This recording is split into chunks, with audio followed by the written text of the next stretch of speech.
한 여자가 자기 인생 전부를 걸어서 아주 치밀하게 준비한 처절한 복수극. 혹시 기억나시나요? 올해 대한민국을 정말 뜨겁게 달궜던 드라마 더 글로리 이야기죠. 근데요, 이런 끔찍한 폭력이 단지 드라마나 학교에만 있는 얘기가 아니라는 겁니다. 사실은 수많은 어른들이 매일같이 겪고 있는 현실이기도 한데요. 오늘 바로 이 직장 내 왕따라는 어두운 그림자에 대해 한번 깊이 파고 들어보겠습니다. 더 글로리를 보면서 다들 그런 생각 한 번쯤 해보셨을 거예요. 어떻게 한 집단이 개인을 저렇게까지 망가뜨릴 수 있을까? 또 그 상처는 얼마나 오래 가는 걸까? 하고 말이죠. 문동은의 복수가 통쾌하긴 했지만 그 뒤에는 평생 지워지지 않을 고통이 있었잖아요. 자, 그런데 이게 현실로 오면요. 정말 놀라운 수치가 있습니다. 60%? 최근 한 설문조사를 보니까 대한민국 직장인 10명 중 6명이 직장 내 왕따를 경험했대요. 이건 진짜 더 이상 남의 얘기가 아니라는 거죠. 바로 우리 주변에서 어쩌면 지금 이 순간에도 일어나고 있는 현실이라는 뜻입니다.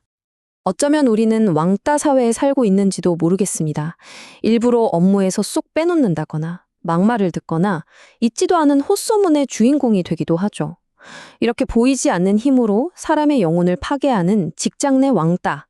이건 개인의 문제를 넘어서 회사의 성장까지 막는 아주 심각한 문제입니다.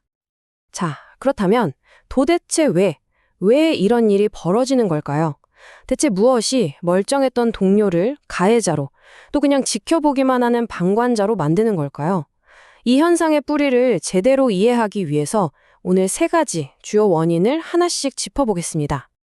첫 번째 원인은 바로 다름의 심리학입니다. 이게 뭐냐면 사람은 본능적으로 자기랑 비슷한 사람한테는 편안함을 느끼고 좀 다른 사람한테는 경계심을 갖는 경향이 있다는 거예요. 왕따는 바로 이 다름에 대한 불편한 마음에서부터 시작되는 거죠. 근데 여기서 진짜 재밌는 게 뭔지 아세요? 타겟이 되는 이유가 정말 모순덕이라는 거예요. 너무 약해도 찍히고 너무 튀어도 찍힙니다. 일을 못해도 문제가 되지만 반대로 너무 잘나도 질투받아서 왕따를 당할 수 있다는 거죠. 결국 뭐냐 하면 조직이 암묵적으로 정해놓은 그 평범함이라는 틀에서 조금이라도 벗어나면 누구든 타겟이 될 수 있다는 얘기입니다. 옛날에 공자가 이런 말을 했죠. 군자는 다른 사람과 조화를 이루지만 자기만의 중심을 잃지 않고 소인은 자기 주장 없이 휩쓸리기만 할 뿐 조화를 이루지는 못한다. 이 말이 딱 그거예요. 서로 다르다는 걸 인정하면서 조화를 이루는 게 얼마나 중요한지를 보여주는 거죠. 자, 2번째 원인입니다. 바로 우리 사회에 아주 깊이 뿌리 박혀 있는 집단주의 문화예요. 개인의 자유나 개성보다는 조직의 권위, 집단의 통일성을 더 중요하게 생각하는 바로 그 문화가 왕따를 만들어내는 토양이 되는 겁니다. 예전에 한국 기업의 성장을 이끌었던 그 강한 조직 문화라는 게 이제는 부작용을 드러내고 있는 거죠.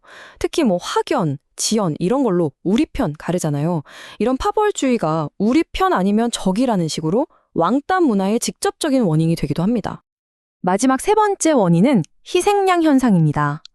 이게 뭐냐면 조직 안에 쌓여있는 불만이나 공격성 같은 걸 풀 데가 없으니까 어떤 한 사람한테 모든 책임을 뒤집어 씌우고 비난의 화살을 돌려버리는 그런 심리적인 거라고 할 수 있죠. 사회가 혼란스러울수록 사람들은 희생양을 찾게 돼요.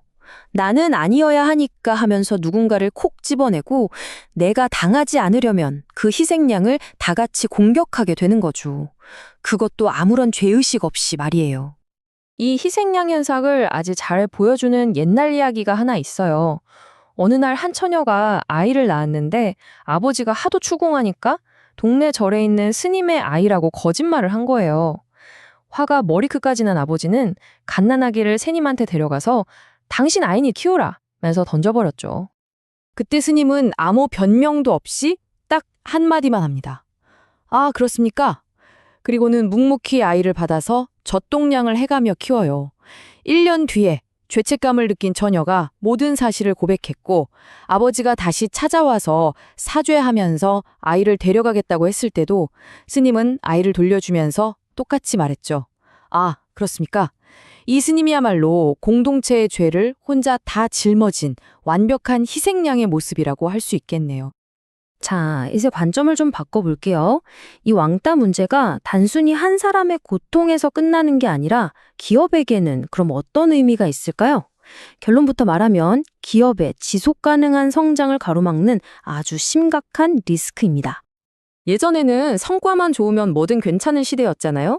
근데 이제는 완전히 달라졌습니다. 지금은 ESG 경영이 핵심이 됐죠. 환경, 사회, 지배구조. 그럼 이 ESG 시대에 직장 내 왕따는 뭘 의미할까요?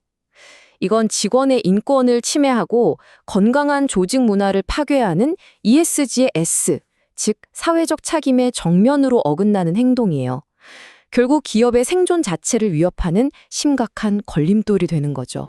신학자 라이놀드 니버가 한 이 말이 정말 핵심을 찌릅니다. 사람 하나하나는 착하고 도덕적일 수 있어도 집단의 이익 앞에서는 그 도덕성이 아주 쉽게 묻혀버린다는 거죠. 회사를 위해서라는 그럴듯한 명분 아래 온갖 폭력적인 행위가 정당화되기도 하고요. 그럼 만약에 내가 이런 상황에 처하게 된다면 어떻게 해야 할까요? 이 어려운 상황을 이겨내기 위한 세 가지 처방전을 한번 제시해 드려 보겠습니다. 첫 번째는 상황을 제대로 파악하는 거. 두 번째는 부당함에 맞서서 행동하는 거. 그리고 세 번째는 아주 전략적으로 나 자신을 지키는 겁니다. 자, 하나씩 자세히 살펴볼까요? 첫 번째 처방은 앞뒤 가리고 살자, 즉 자각입니다. 일단 나 자신을 객관적으로 한번 돌아보세요. 근데 여기서 진짜 중요한 건 절대 모든 걸 내 탓으로 돌리면 안 된다는 겁니다. 그리고 지금 회사 분위기나 상황이 어떤지 앉을 자리, 설 자리를 제대로 파악하고 전체와 조화를 이루는 지혜가 필요해요. 두 번째는 적극적으로 살자, 즉 행동에 나서는 겁니다. 회사를 그만두는 건 정말 마지막 카드로 남겨두시고요. 먼저 당당하게 버티세요.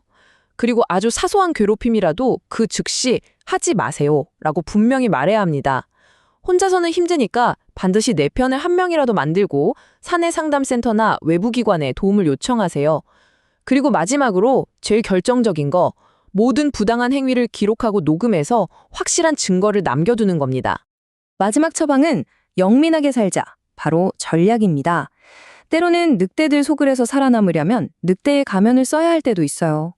너무 튀지 말고 특히 모든 소문은 내 입에서 시작된다는 걸 명심하고 말을 아껴야 합니다.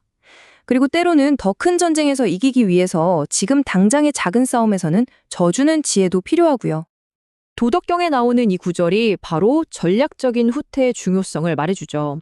한 걸음 물러나는 게 패배가 아니라 앞으로 나아가기 위한 준비일 수 있다는 겁니다. 이게 바로 영민하게 나를 지키는 방법이죠.